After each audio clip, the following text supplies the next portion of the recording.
You're tuned into the Writing Community Chat Show, the live streaming YouTube podcast that brings you the stories of authors, screenwriters, and more. Indie or established, this show's for the community, and we invite you to be a part of it. Head to the writingcommunitychatshow.com for more info. The WCCS. Together as one, we get it done. Hello and welcome to the Writing Community Chat Show.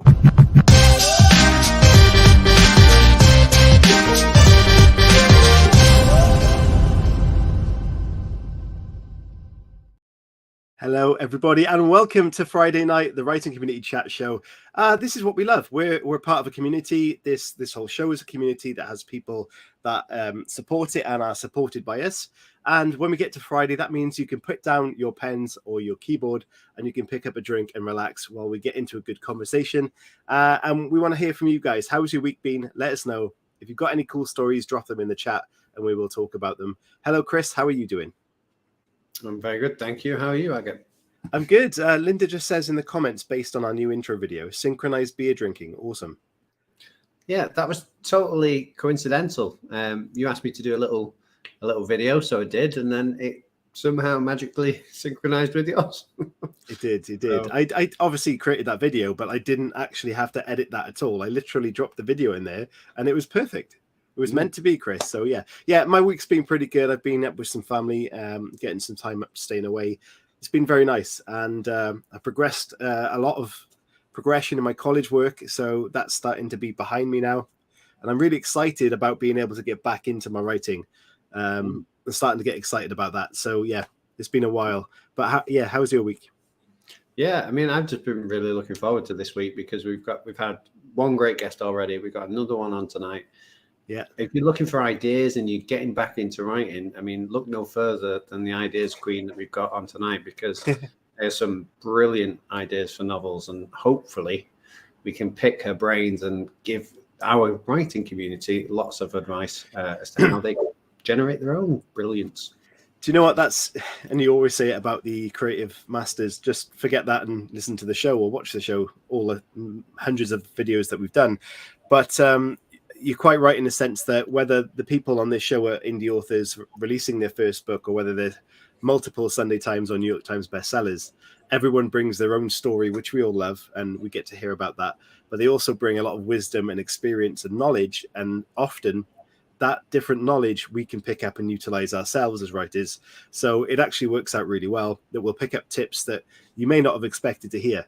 And it could be something very simple as how they structure their writing in the day, and perhaps even a snack they eat to help write in. Do you know what I mean? There's so many things that you can take as value from this show, and it's really cool. So season 11 is now 3 shows in, and that's how quick it goes, Chris. We're the second week of season 11, and we're our third guest.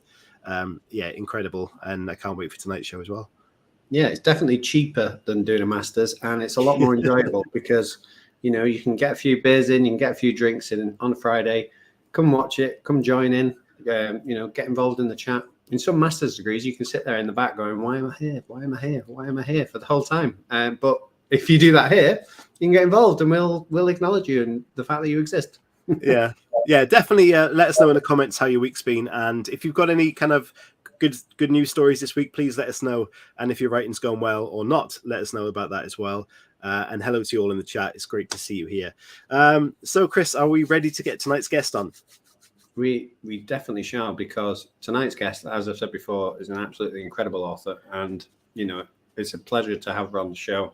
I'm so glad she agreed to come and spend an hour with us and have a little drink. I'm really looking forward to it.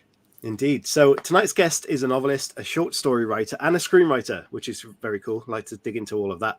Hailing from Glasgow, her debut book, The Pharmacist, which you can see above Chris's head, has received massive praise. The Herald even compared the writing in the book to George Orwell, which is absolutely crazy, but also highlighted that her writing and her writing voice is highly original. So that's really cool to see that contrast. She won Scottish Book of the New Writers' Trust Award, and her first screenplay was commissioned by the Scottish Film and Talent Network, which is brilliant. And there's so much more happening in her career that we can all ask questions about, and including developing work for the BBC and so much more. So we can't wait to learn about all of that stuff. So everybody, please welcome Rachelle Atalla. Hello. Hello, hi. Thank you for having me. Yes, I definitely slowed down on the pronunciation of that name then. Very Got it well. in the end. Got it in the end. Thank you so much for joining us. It's an absolute pleasure. As Chris said, we're very excited about this. How are you doing? Very well, thank you. Yeah, and my second novel actually just came out 2 weeks ago, so I think I'm starting to come down from the buzz and the craziness of those 2 weeks. So yeah, it's good. Thank you. Yeah, I can imagine. It's from your first book that obviously has got so much praise to it, coming into then working a lot in between it and then getting the second book out. It must have all gone very quickly. Yeah, I mean, I've been writing the books for years, but I think, and my first book, The Pharmacist, got delayed because of the pandemic. So I feel like I've had them on the go for years, but then they came out kind of like 10 months apart, and everyone's like, wow, you just kind of knocked that. I'm like, no, it still took years. Yeah, definitely. So as I mentioned, you're coming from Glasgow. How long have you been in Glasgow for? I have lived in Glasgow for a few years now. I was at university in Glasgow, and then I've moved around to different places, and I'm now back. And fantastic. Yeah, is that quite a good place for inspiration for writing? Does that give you kind of like, because Glasgow, for example, is classically it's got that brilliant imagery of moody kind of wet weather that people sit there and write and gives them a lot of inspiration. Is that the same for you? Or? I mean, there's still a lot of rain. Yeah, definitely. I think there's lots of inspiration to be had, but there's so many great writers that have come from Glasgow as well. That give inspiration. So yeah, it's a good place. I think it's a good place, and there's a really great kind of scene, I would say, for writers in Glasgow. Fantastic. Okay, so what we're going to do is part one of the show is called The Road to Writing. We're going to play a little video and we're going to ask questions and see about writing at the early stages of your life. So we'll play this and we'll get into it.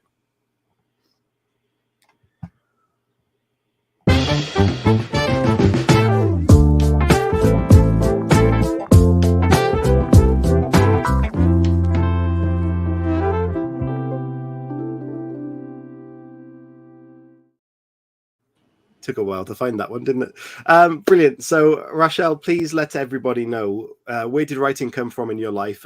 Kind of what point was that you realized that's what you wanted to do, and kind of what were the inspirations behind that? Oh, okay. I think I came to writing quite late. So, I mean, I grew up in a little town called Falkirk, and I didn't know any writers. I didn't realize I was going to be a writer, but I was kind of obsessed with film from a young age. So yeah, I think somewhere I knew that I was very interested in telling stories. But I then went on to study pharmacy, shockingly, and realised after graduating there was just no creativity in the profession. And so I was just looking for a hobby. I mean, that genuinely is how it started. I got a prospectus for, I think Glasgow Uni had evening classes, and I just kind of flicked through. It could so easily have been a foreign language or, an art class, but as it happened to work out, I signed up for beginners creative writing. And I started, and I was terrible. I can't tell you how awful I was at the start, but I loved it. Like I was so passionate. It was the first time actually I realized that you could be passionate about something, that it was like a treasure that I discovered. So I started taking my evening classes really seriously, and fell in love with kind of short stories. That was how I started out. And so I started writing, got quite obsessed, started publishing within a few years. I mean, I think I started writing in 2010. So for me, it feels like it's been a really, really slow at this point.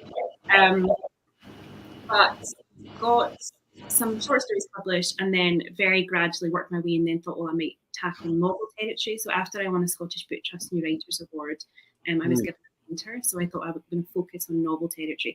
Wrote a novel that will never get published and will never see the light of day. But that was fine. It's all part of the experience. And then after that, I visited, this is such a random story, I visited a nuclear bunker almost by accident in 2016 in Berlin. I'd never really thought about bunkers before. I mean, I knew they existed, but they weren't of really any interest to me. And then I found myself in this kind of community-sized space bunker. And all of a sudden there were really so many societal questions that I wanted to ask. And so that was the seed of The Pharmacist, which ended up being my debut. That's incredible. It is. I feel like I've done it backwards in a way. Like I wrote a novel that shouldn't have seen the light of day, but I did put it out there. And then I went back to university and started doing short stories. Do you think there's something about an academic setting and the short story style that sort of is a perfect ground for you to sort of learn and craft your trade? Well, maybe. I mean, I don't even know if it needs to be an academic setting. I think it just needs to be a group of people that are really interested in writing and that their opinion you trust. So I suppose for me, the tutor was someone that I really valued, and I really valued their opinion. So I guess that was an academic setting. I wouldn't have met that tutor otherwise. But short stories, and I think everyone will have a different opinion, but for me, it felt like that was the groundwork. That was the best foundation I could have learned.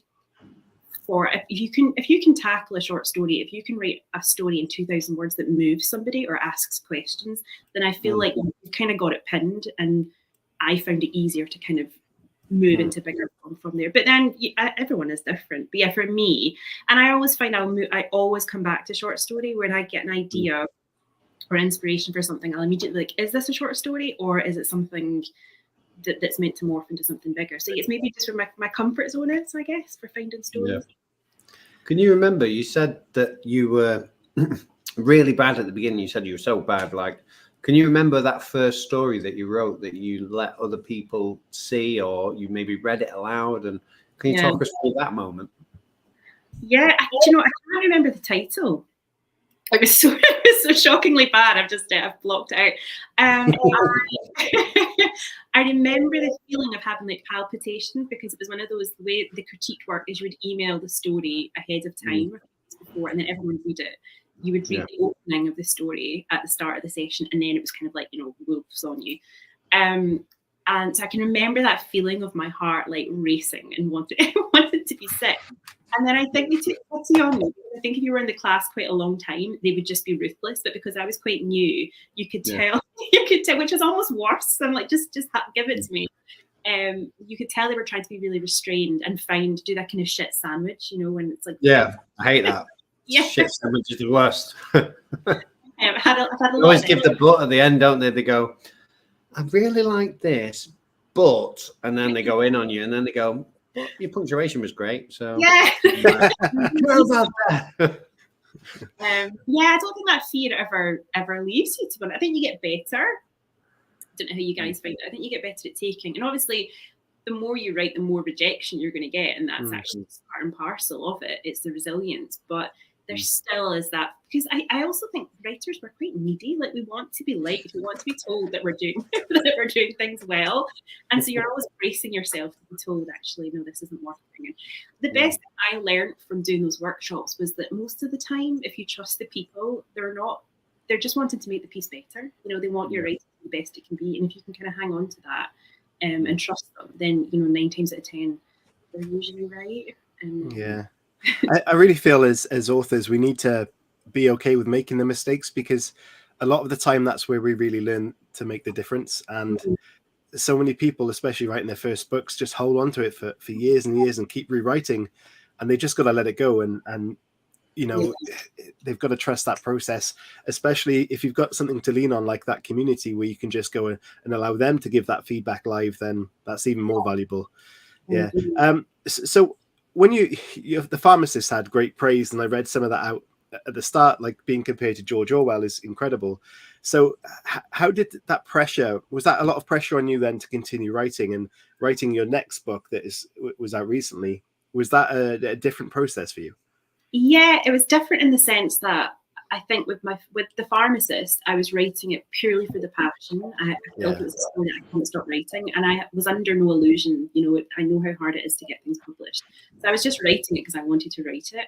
And then it was Hodder and Stoughton that bought the book, but they bought a 2-book deal. So then I immediately knew that I was then, whatever I wrote next would be under contract, and I found that to be so bizarre, like so strange.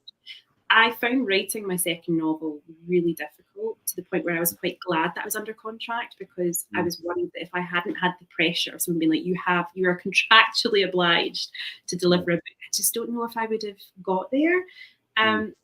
I was given advice quite early on that you should try and at least have the first draft of your second novel done before the first one comes out. Just because if it does get a bit crazy, you can get overwhelmed. And I did try and stick to that. Like, I had written the majority of Thirsty Animals, which was the second book. I'd written most of that before The Pharmacist came out. But I was a mess. And I would say nobody prepared me.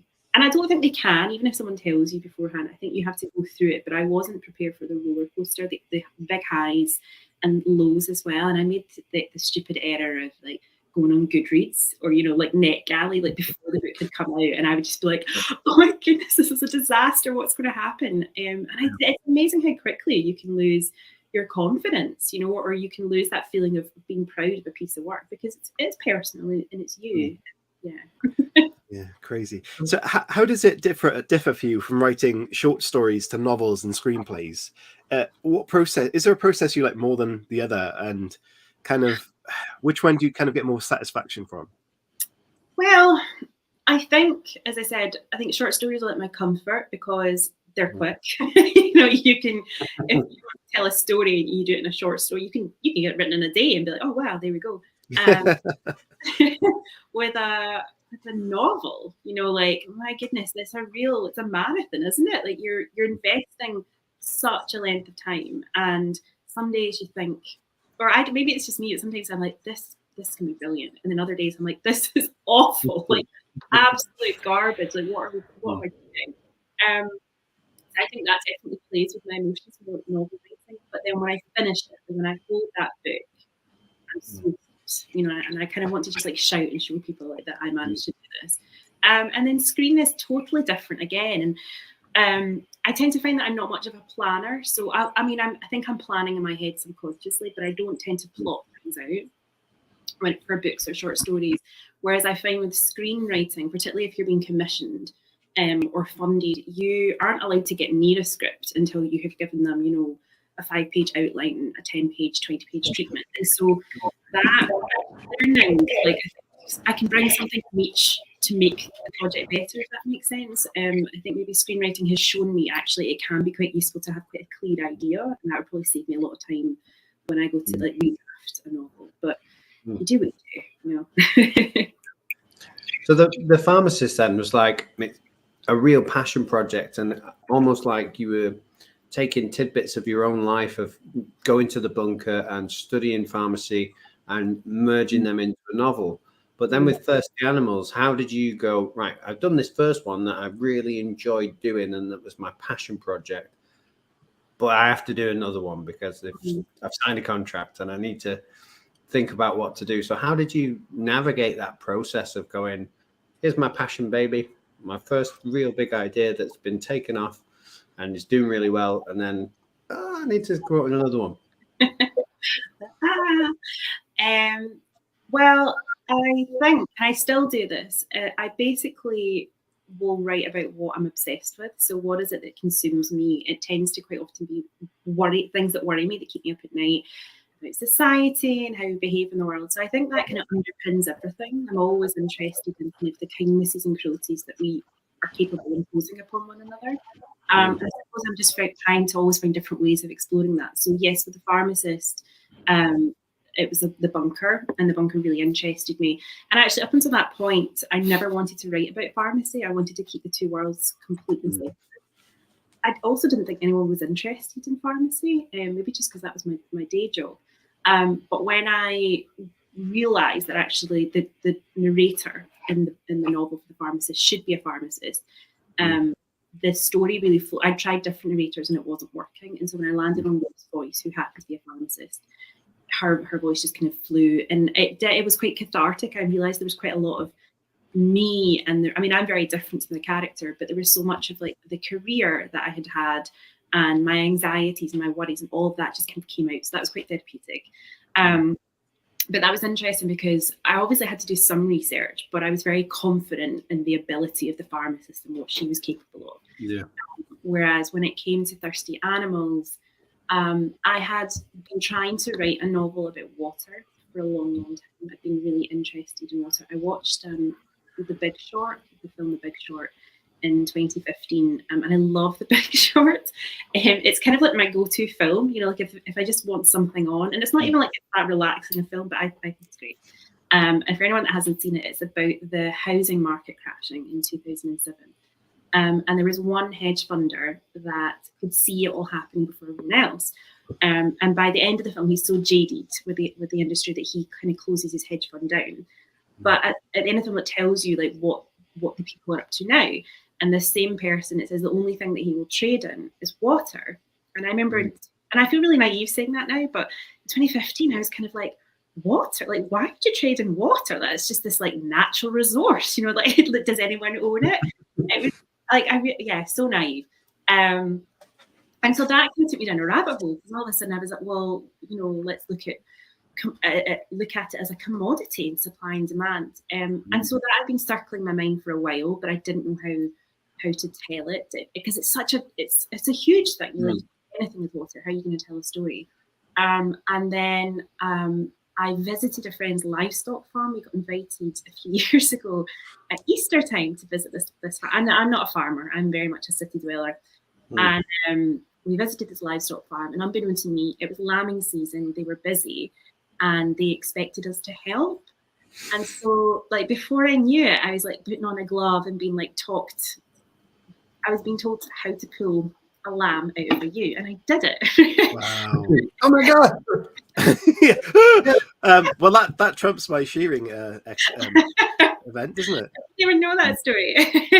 And so I obviously farmers do it all the time, but this was a really profound moment for me. And the little lamb got on its feet, and its mother started to lick him, and I was kind of like, oh, look what I've done. And then and then that night for dinner, they served this lamb, right? And I was just like, oh my goodness, like life and death happen here. Like you see the whole cycle. And that really, really fascinated me. So very quickly I was like, it's going to be about droughts, because that's something I've been trying to tackle, and it's going to be set on a livestock farm. And the same family, they knew a farm that lived, the book's set in Scotland, but very close to the border in England. And they were talking about how nice the water tasted there, and it was a really secluded spot. And someone made a flippant comment like, you know, if the war was going to end, that's where I'd go. And so that was me. I was kind of set in my way with Thirsty Animals. But Thirsty Animals took so much research compared to The Pharmacist, because I'm not a farmer. I'm not a climate scientist. There's a lot of midwifery in the novel. I'm not a midwife. So I felt like that was a challenge in itself, because it showed me the difference between like bringing personal experience to your novel versus like, you know, doing research, because you want to make it authentic. You want to make it feel like you have the right to write that. I think it's really a tricky process when you're writing about something factual, that you'll always have those readers that will know a lot about that information. So you really have to get that research right. What tips would you give someone then who wants to write about something that might be quite factual based and want to get that right? Well, you're asking me, and I haven't had that many farmers to tell me what they think. I would say ask people. If someone is a farmer, ask them, will they read your work? Will they, you know, can you interview them? I must have interviewed about 6 different farmers on various different topics. It was amazing, actually, how generous people were with their time, and they gave up a lot of their time. But I mean, if you want to research something, then I'm always of the motto, like, if you're going to do it, like, you know, really do it, 100%. There'd be nothing worse for me if someone read the book and said, like, you've clearly never lambed. And I'm like, well, actually, I have just that one time. But there's so much more in the book with farming that I've never experienced, and I was relying heavily. So I think you have to be willing to, like, do the time, do the research, speak to people, sensitivity readers, perhaps, depending on your topic. Can you give us a clue to your next book based on what you're currently doing? So obviously you studied pharmacy for a bit, and we could have established a pharmacist coming from that, and then you delivered livestock, got blood literally on your hands. What next? Yeah, we can get Thirsty Animals from that. What have you been doing? It's a horror attic story. Yeah, that's stuck in the attic. What am I doing? So I'm under contract again with Hodder to deliver 2 more novels over the next while. So not immediately. The 3rd novel, it doesn't have a title yet, but it's set on the Bolivian salt flats. and it's kind of to do with exploitation. That's all I'm going to say for now, because it's it's so new. I'm only 20,000 words in, and as of last week, I'm like the vomit stage, the vomit draft, where it's just still really shit. So I'm looking forward to seeing what you end up eventually doing. That's your real life experience of that novel.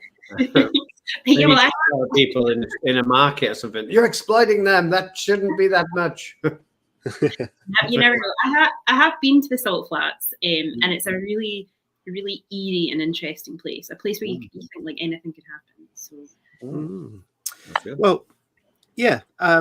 You're talking about research. One of my favorite shows on this show is with Max Brooks, who is an incredible author.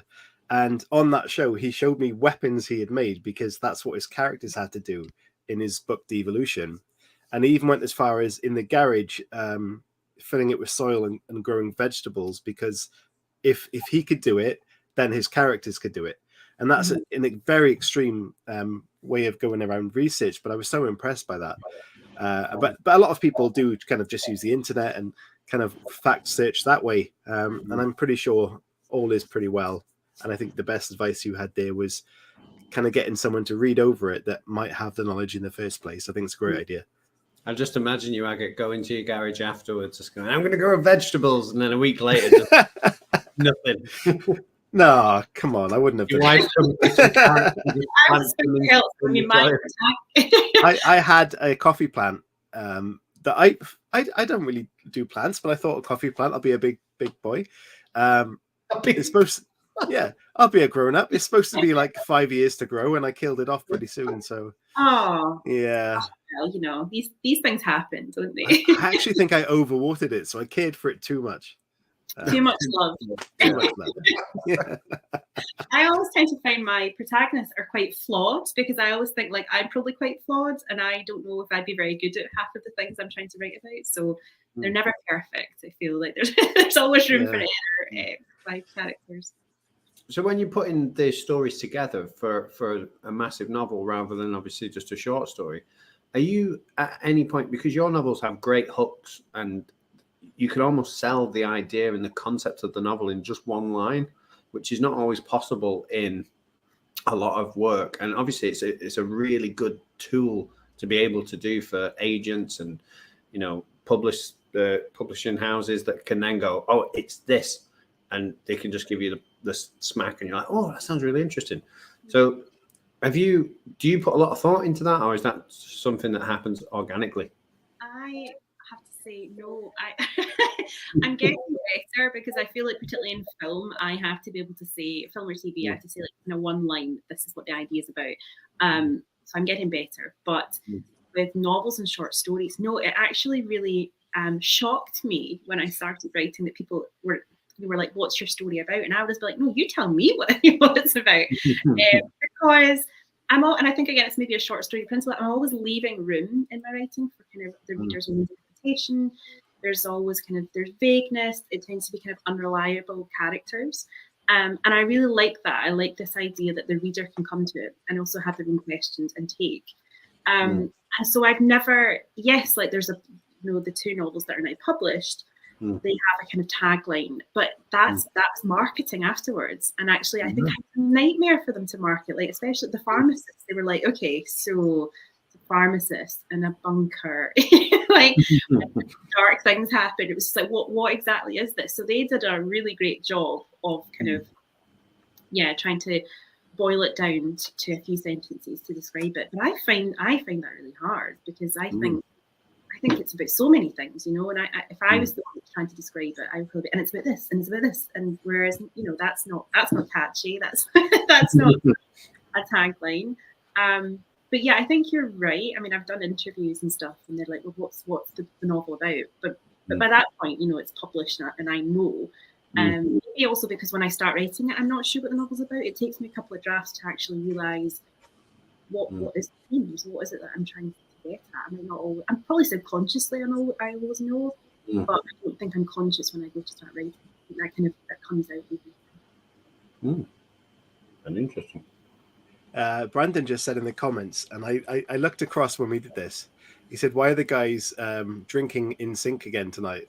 And we did just do that, and I kind of looked across at you. It's weird. I think we've got a sync issue there, Chris. Yes, Linda says elevator pitches are brutal to come up with, and they are. And I mean, especially when you're looking at publication or getting published, because you need to have that right, and it takes a lot. I can't remember who it was, but someone came on this show and they had mentioned they'd written the draft, the pitch 30 odd times, you know, and it shows how important that process is, and it's often overlooked because all the work goes into the novel, and you think, okay, the hard work's done, but then you've really got to get that packaging right as well. And Chris, do you realize you said about someone giving them the smack just now? No. Yeah, you did. Okay, we're going to go on to part 2 of the show, which is what's the story? Although we've discussed this a bit in length, but we'll go through it anyway. So part 2, what's the story? Find the video. Here it is.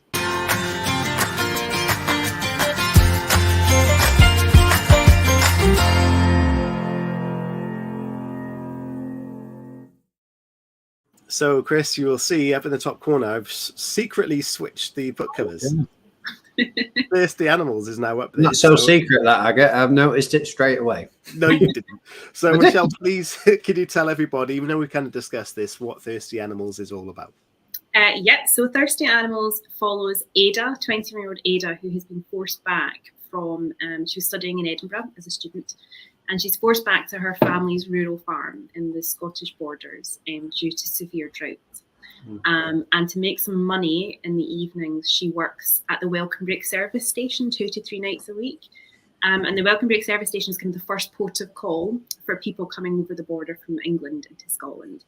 And so there's kind of severe drought everywhere, particularly in England. And now people are trying to kind of migrate over to Scotland. But the family, Ada and her family who live on this livestock farm, they have enough to get by. They've got some provisions. But one night, a camper van of some strangers arrive asking for help, seeking aid. And the family have to decide, do they have enough to share? Are they willing to let these people stay? And it's kind of the repercussions of this decision that lead the novel. Amazing. You know what? It's kind of a really timely thing because they're talking about droughts in England this summer already. And ironically, Wales, a lot of the reservoirs in Wales provide water for England. So it's one of those things in theory, if that wasn't there or possible to provide that, you know, because of Wales is often very wet, that could happen. And it's quite a real thing that a drought could happen in these days as well. So it's a very, I think stories that hit home or a possibility of being real are much more impactful and scary than perhaps a more fictional story. Which I'd say wasn't my intention when I was doing this, but I feel like, the closer we got to publication, the more people were like, oh, actually, this seems very relevant. My editor was doing like the last round of edits last summer when it was like 41 degrees in London. And I remember she messaged me, she's like, I'm actually going to have to take a break because this is kind of unnerving. Like, reality, fiction is becoming reality. But I think it's important as well. I think, particularly with climate change, I'm going to get on my soapbox now. But I think climate change is something that worries me greatly. It keeps me up at night. And I think it's easy to feel like that it's kind of far away, so you can read about it in the news in other countries. But I think the heat wave in London kind of brought it home, and the fact that you are talking about that there's droughts. I mean, we're only in the end of March, and they're talking about droughts in England already. And so I think with the novel, what I was trying to do was just constantly try and bring it home, make it feel really close and uncomfortable, and make that a talking point. There's a brilliant comment from Linda that says, of course whales are wet, they're in the ocean. Yes, the country I'm from. But yeah, so Chris, sorry, go on. No, I was going to say, like, I love the fact that your books have got this really scary large concept, but then the actual scary element of it is the human element and the potential dangers that humans cause one another. And that to me is just the perfect storm for not only a brilliant novel, but also a terrifyingly realistic novel as well. Yeah. Sorry, that wasn't a question. That was more of a statement. I mean, in both your books, you deal with people that are in dire situations, and you build characters that have to deal with that conflict and betrayal and danger. So how do you kind of navigate that? Because presumably you've had experience in some of these elements and inspiration for the story, but I presume you haven't had the physical and emotional battles that these people might have had. So how do you build characters around that? Well, that's a good question. That is an actual question, not just a statement. That's an actual question. Well, I mean, I think all my writing is very character driven, so I'm probably more character focused, and then I'm thinking of the plot afterwards. I'm almost using the plot as a way to, like, where do my characters need to be to feel the way I want them to feel. I think I'm taking inspiration from real problems that maybe they're not happening on my doorstep in Scotland or in England, but they are happening in other places in the world. And so I think, like, the word, my novels quite often get described as dystopian, and I have no problem with that. But I also feel like a lot of the things and the fears are things that happen, you know, in other parts of the world. So I find that quite interesting. I'm also taking inspiration from, you know, other literature and films. I'm always reading and I'm always viewing. So I think, you know, you're absorbing things that interest you. You know, I could watch a film and there'll just be this little moment that can be really insignificant, but to me, there's something about it that's either beautiful or shocking or striking. So I'm always thinking, well, how did they do that? What were they trying to get? Did that tone land? Did the line land? So things like that. I mean, I'm quite obsessed by it all. For example, like The Road by Cormac McCarthy, I read that years ago before I was going to write any of my novels. And it's a really, really brutal book, like quite brutal. But there are really lovely touches of beauty in it as well. I mean, there's a moment where they're in a supermarket and they find a vending machine that has fallen over and there's one can of Coke inside. And now Coke is essentially extinct. You know, nobody should be drinking Coke anymore. But they find this one can and he gives it to the boy who's 7, who will have never drunk Coke in his life, probably never again. But they have this really beautiful moment when they try it. And I'm like, you know, sometimes it's nice to, like, life is so busy and, you know, our life is very convenient. We have everything at our disposal. It is actually quite easy to forget that you can get pleasure out of really small little moments. And so I think dystopian fiction, or the fiction I'm trying to write, it's a way of almost trying to find logic in the illogical and almost find beauty again in kind of difficult circumstances. I also just think it's really fascinating to imagine how people behave when you put them in a really extreme situation. It's kind of, that's human nature at its most kind of organic, I think. So I think along the lines of stuff that you write about, one of the things that is a kind of a scary reality that we've seen glimpses of recently is the lack of ability to stock our supermarkets for little issues, for little reasons. And that, if that was to happen, I walked a lot through a charity walk through France last year, and there were fields and fields of vegetation, and they kind of supplied there. I feel like if that was to happen there, they get by. In the UK, not so much. I feel like we're so reliant on the system that if that was to break down, we'd really be in trouble. Yeah. And I think, I mean, I went through a stage last year, particularly when it was the heat wave in London. I was like, I'm going to buy a polytunnel. I'm just going to learn how to grow vegetables. No, I didn't. I never bought the polytunnel because, you know, why? I don't need to, because I'm also accustomed to just going to the shop and getting what I need. But I think it really does make you think, like, actually the chain very quickly. Oh, yeah. I mean, it's very worrying that our reaction to a pandemic or anything going wrong in the UK is to go and buy all the toilet roll and bread on the shelves. And I don't understand that concept. Why? Do you know, the sad thing about that is when the pandemic was happening, I actually managed to get some toilet roll. Me and Paige were getting out of the car, and we had all the shopping in the back that was on display because my back shelf had gone at the time. And I hid the toilet roll under the driver's seat because I said, if they're going to steal anything, it'll be the toilet roll. You're right. That was the thing, because it was mad. It was just absolutely crazy. But you know, I think it just shows that how quickly we all become quite animalistic. You know, like we live by these kind of societal rules, but I don't think it ever takes very much for Isn't that ironic though? Animalistic, but toilet roll to wipe our bums. I just don't get it. Like, that is the one thing we could probably go without. Like the food, yeah, sure, we need that. and bread as well that goes off with like a couple of days. So yeah, it was a weird time. Okay, guys, in about 5 minutes, we'll be starting to ask your questions for our guest tonight, and you can direct them at us as well if you'd like to do so. So please start thinking about those questions. Yeah, we're talking about thirsty animals. So we kind of discussed already where that might go next, Chris.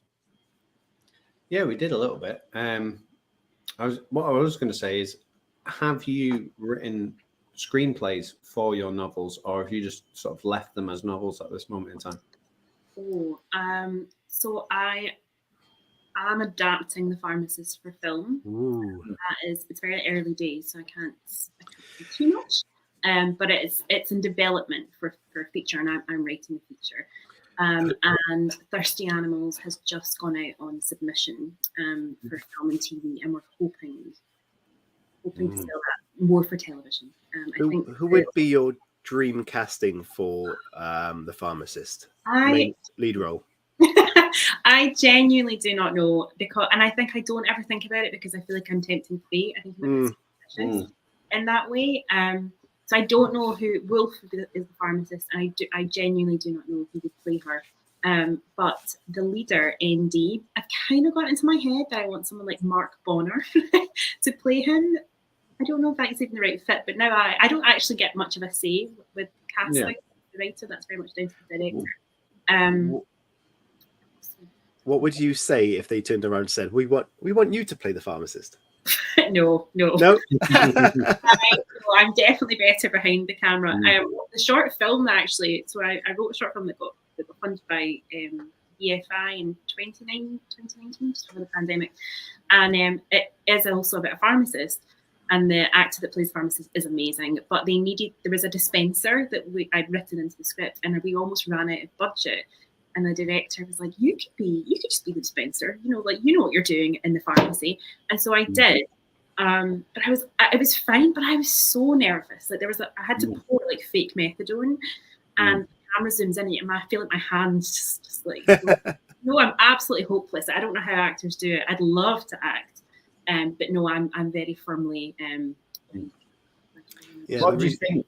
Sorry, I was going to say, what do you think attracts you to the unreliable narrator as being a tool to tell a narrative? I think it's just because I think we're all our own unreliable narrators. I think we're all very good at being able to skew a narrative in our favor if we need be. I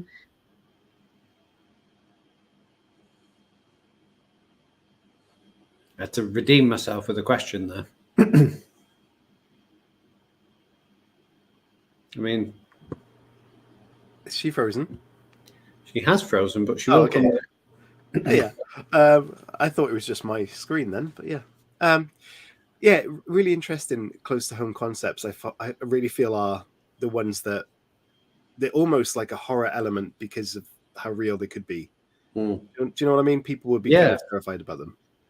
Definitely. I mean, both of our books give very Stephen King vibes in terms of, isolated characters in, relatable settings that are really terrifying because of the human aspect of it. And yeah, I think you should have done that sooner, really, shouldn't you, mate? just leave her on there on the screen.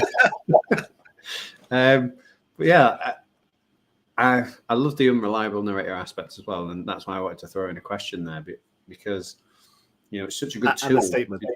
Yeah, and a statement as well, with an interrobang on the end of it. Why do you like the unreliable narrator? Bang. This has never happened to us before, I don't think. Of course it has. No, it hasn't. We've never lost a guest halfway. Yeah, we have. Let's go back through. I asked people earlier how their week's been.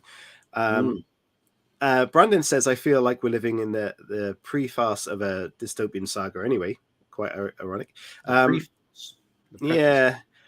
Leah says she finished her script, which is amazing, and submitted it to a contest. Well done and good luck. It's one of her stories from my universe, so it works better in a movie format than a novel. Guess that means I'm a scripter. Yeah, and maybe. Malingo is there as well in the chats, who I know is female. And I remembered that from last time I got to laugh. Yeah, you did. And I'm hoping that I'm right in saying that Malengo is female, because I do remember there was a bit of a commotion about that. Well, Malengo actually says her week's been pretty crap because her kitchen light bulb blew out, and she couldn't change it. How many Malengos does it take to change a light bulb? Apparently more than one. Well, there you go. Brandon says this: would you try a woolly mammoth meatball? And wouldn't it be kind of hairy? I don't know what that is. Well, a woolly mammoth meatball. Yes, a strange one. Elaborate, Brandon, on the woolly mammoth meatball. You are indeed, Chris. Yeah, I am right. Yeah. That's a great question, FJ. Hopefully she'll come back and we'll ask that. Scottish Egyptian background. I think that's very unique, and she's downplaying actually quite a lot at the moment. The fact that she's on about her screenplays being produced. I mean, she's working with the BBC at the moment for things like this. This is someone whose career has gone from 0 to 100 very, very quickly. And I get the vibe as well. Like the relevance of her novels are, it's scary for everyone. And I just think she's going to be a feature of TV and film for a long time to come, because she's got that knack of writing really good, relatable, terrifying novels that can't help but spark intrigue. Also very producible for telly cheaply as well. Yeah, great setting, remote location, things like that. Yeah. Brilliant for TV. Brandon says in the chat, Hooli, I have a present for you. Is it a mammoth meatball, Brandon? And Malengo says, steady on, Brandon. I really do feel like she's going places, and I wish her all the best of luck, and hopefully she'll turn back up with 15 minutes left. But going back to what we were saying at the start of this about being a community for you guys to celebrate with and enjoy yourselves and all of that good stuff. If you're listening on the podcast, thank you to our podcast listeners, because it's been going up and down, our listens. We've been getting listeners from all around the world on the podcast, and we don't shout you out enough. So thank you to you if you listen on the podcast. If you do that, please get on social media. We're on Facebook, Instagram, Twitter, pretty much everywhere. And let us know, and we'll give you a thank you. And if you're watching on YouTube now, live, thank you. And if you're watching it back, thank you, because all your support is making a big difference to our show growing. Every time you like the show, if you haven't done, please hit it now. It gives us the opportunity to be seen by other people. Like, subscribe, comment every time. It does us a world of good. Thank you so much. Brandon says, I sent it to you on Twitter. I'm worried. You sound like a conspiracy theorist, but she started talking about who she would like to cast in scripts that we already know are gone out for commission and stuff, and then she suddenly got cut off. So maybe that was part and parcel of it. It could be the fact she was talking about climate change and then they got cut off.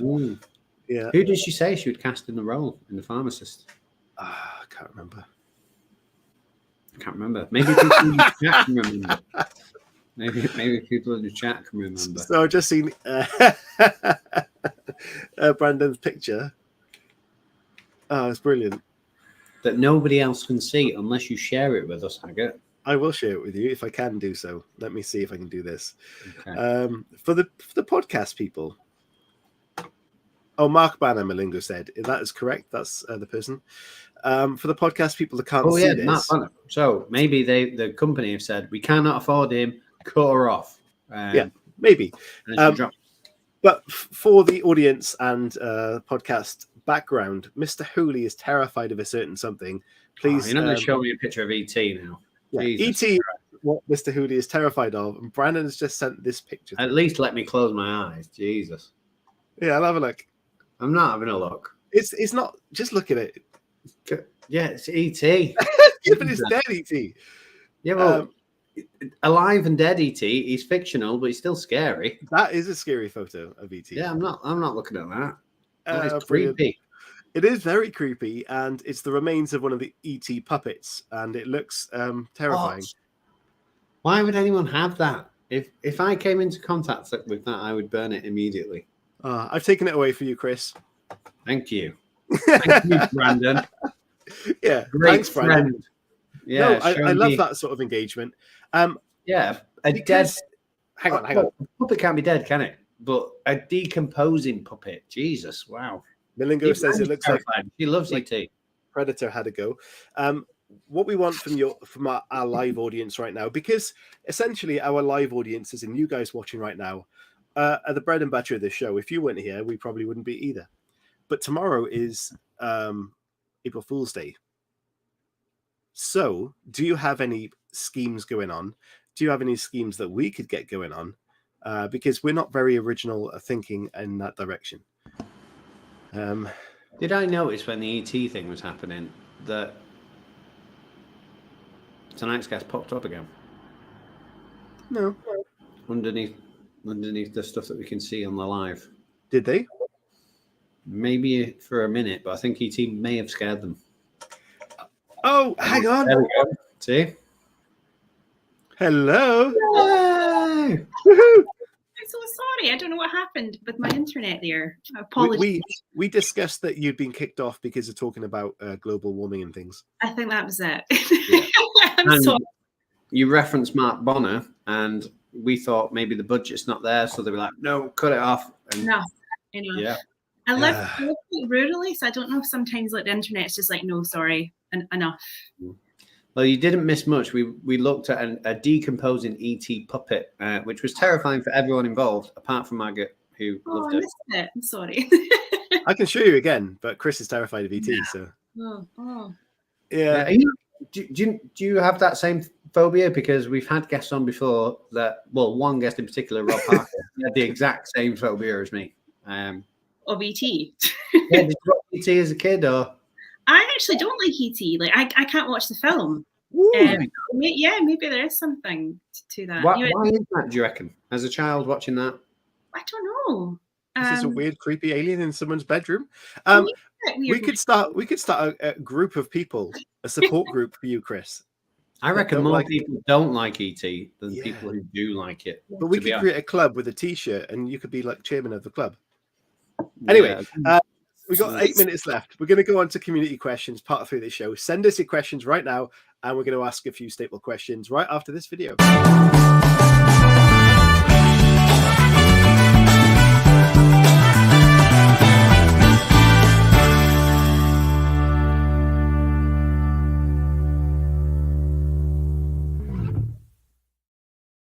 FJ says terrifying is a bit of a stretch, Chris. Anyway, some of our staple questions for Rachelle are: if you could take any character from the world of fiction, whether it's TV, film, or books, and put that character into one of your stories, what character are you taking and why? I think this is a really solid question. Yes. I maybe like Norman Bates from Psycho, and I don't even know, almost just to have, in the background, just being kind of creepy and sinister. Psycho was like one of my favorite films growing up, and it probably still is. And I just think his character and the evolution, and even when I don't want to give away the ending in case someone hasn't seen it. But yeah, I'll go with Norman Bates. Good. Which story of yours would you put him in? Well, any story. I think he'd go well in the kind of bunker situation because he's trapped. Oh yeah, gosh, and he would be so unreliable. I think. Yeah. We'll put him in there. The next question that we have that is a staple question is: if you could change the ending to any fiction, be it TV, film, or books, which ending would you change and why? Maybe Squid Game. Is that controversial? Is that technically ended yet? Is it? Well, I feel like it should end, and I think that they've done that thing where it's like because I loved Squid Game. I mean, I thought it was like an amazing television program, but I also think like once you've done it once, I think they should maybe bow out. That would be my answer. So when it got to the end of the last episode, I felt myself just feeling quite sad because I know they're going to fully draw it out to another series. Cash cow, come on. And it was a beautiful thing. End it where it should have ended. Yeah, it is strange, isn't it? That's the world we live in. Unfortunately, now everything's been rebooted: music, film, TV, and some things need to finish. But as a lover of film, I was talking about this today. The Top Gun sequel was incredible, And that's a film that was made in the 80s that I was dreading coming out as a sequel, but actually did well. So there's hope, reignited hope there that it can be done right. I think so. Yeah, definitely. I mean, I watched it on a plane, which I don't know if that was the best environment to watch it, but I loved it. I was skeptical, but yeah, they had me, and I was kind of. I was going to say, were you looking out the window going, "Oh, are we okay?" Yeah, yeah, it can be done. I just think, yeah, but there's loads of them that are getting remade. There was an example which has now escaped me, but there was a film there's an amazing film, and they're remaking it, and I'm like, why? Just need it. It's perfect. Because they know it was good, so the work's done, isn't it? FJ has got a great question for you, and she says, I think so. Do you feel having the unique blend of both Scottish and Egyptian backgrounds maybe gave you a different perspective from which to write? Which is a great question. Yeah, that's a brilliant question. Yes, I think so. Both of my characters, I don't always write about Scottish Egyptian characters, but both protagonists in The Pharmacist and Thirsty Animals are both Scottish Egyptian. And I think that just because it came from a really personal place. And I use it in different ways. So in The Pharmacist, it's someone that kind of almost slips through the net. There's not much diversity in the bunker, so she's kind of the anomaly. And so she's kind of always kind of questioning her identity and how people see her. And then in Thirsty Animals, it's used in a slightly different way. So when there is more tension and people are looking to blame other people for the drought, they start to turn on people that are perhaps biracial or not biracial, but are a person of colour. So yeah, that felt quite important in the books. Great question. And our final staple question from the show is a bit morbid, but you're on your deathbed. You're looking back at your writing career. What would you be happy with? What is success to you? Oh, that's a good question. I would like to think when I get to my deathbed, whenever that may be, I'll be able to be quite reflective and be grateful for the career that I've had. I mean, if I didn't write anything else again, I'd be grateful that I managed to, books and make some films. But the reality is, I think that we're never satisfied. Like, I'm really bad at acknowledging and celebrating the moments. I'm always worried about the next project and the next thing. So maybe I'll just try and reflect more on my successes and celebrate them. Do you find that craving or that hunger gets more with every little bit of success that you have? Do you feel like, I've achieved that, now I need a little bit more? Probably. I mean, I think it's like a dopamine hit, isn't it? I think you get addicted to wanting to feel like you're doing something or do something well. I think imposter syndrome probably only gets worse, I imagine. Or someone told me, a very experienced novelist, I shall not name, was like, did not get, because I was hoping they would say, oh no, it goes away. And they were like, no, it'll just get worse because you'll constantly think that you can never achieve what you want to achieve. So it was Mark Billingham on this show that was one of the biggest surprising statements was that he always feels like he's waiting to be found out, and he's someone who's got an extensive career. Yeah. So it's one of those things that whether it's your first book or 50th, you're still in the same game, And I think that's the perfect way to describe it. You're always waiting for someone to be like, actually, we've caught you. You should go back to real work. Yeah. So I've got a couple more, see if we can squeeze them in. Linda has got a beautifully random question. You're at a carnival. How do you spend your time? Rides, games, or of skill, or eating candy? I love this question. I'm all about the rides, and I mean, I take it quite seriously. If I have a strategy, I need to get on everything that I want to get on, and the day will be a failure if I have not achieved that. I have no time. I mean, I'll maybe grab something to eat on the way, but it's all about the rides. Yeah, I agree. And in the UK, we definitely have that. You have to have the strategy to get onto the rides in the UK because you don't have that much time. Tricky. I've got another little staple question, Chris, that I've never asked before, but I want to make it one. Oh. So, you find a time machine. However, the time machine can only take you back to 10 minutes of an experience in your life. Ooh. Which 10 minutes are you going back to? I actually don't know. Gosh, that is a question. I feel like I should Not just full of statements. I have got Okay. questions in me. I feel like I should say something like, "Oh, my wedding day or the birth of my children," whereas I feel like my mind immediately was just going to something that was really like, I don't know, like an activity, maybe Alton Towers. Back to the roller coaster. I don't know. Genuinely, I have no idea. 10 minutes. I thought it's too harsh. I couldn't make a decision for just 10 minutes. Sorry. Do you have an answer for that, Chris? No, I feel like I probably would go to one of those random moments where I wanted to find out if I won an argument or if I lose my memory all the time. So I'm like, did I do that thing? So I'd probably waste it, to be honest. But I thought it was a good question. That's Worth a good asking. question. I think everyone that's listening to this show or listens to it or watches it back, go on Twitter and answer that for us, because that's a really cool question. Yeah. Okay. Yeah. So just before we wrap this show up, and it's been fantastic to speak to you, it really has. And we were saying when you were off air that we truly believe that in a very short time you've done great things, and I think there's a lot more great things coming from you. So we're very excited to follow that journey, and obviously we support that and everyone that comes on the show. But before we wrap this up, where can people find your latest work and more about you? Well, my books are in all the usual places, Waterstones, Amazon, independent bookshops, and they're all available. And me, I mean, I'm on Twitter. I can't remember my handle. I think it's Rachelle _Atta, ATA. So that's usually where my info is and what I'm up to. I don't have a website. Maybe that's something that I need to, I don't know. Yes. Fix that. No, I think Curtis Brown website has got a little article on you. You can find stuff on there. And obviously links in the description, guys. If you want the latest book, we'll put a link in there for you. And we tweeted all about the show with your Twitter handle on there, so I'm sure you can find it and follow on Twitter as well. It's been a great show. Thank you so much for joining us. There was a bit of a technical issue in the middle, but that's fine. We've had way worse on this show. Yeah, great. Fantastic. Thank you so much. Thank you for having me. Cheers. Anything from you, Chris? All done?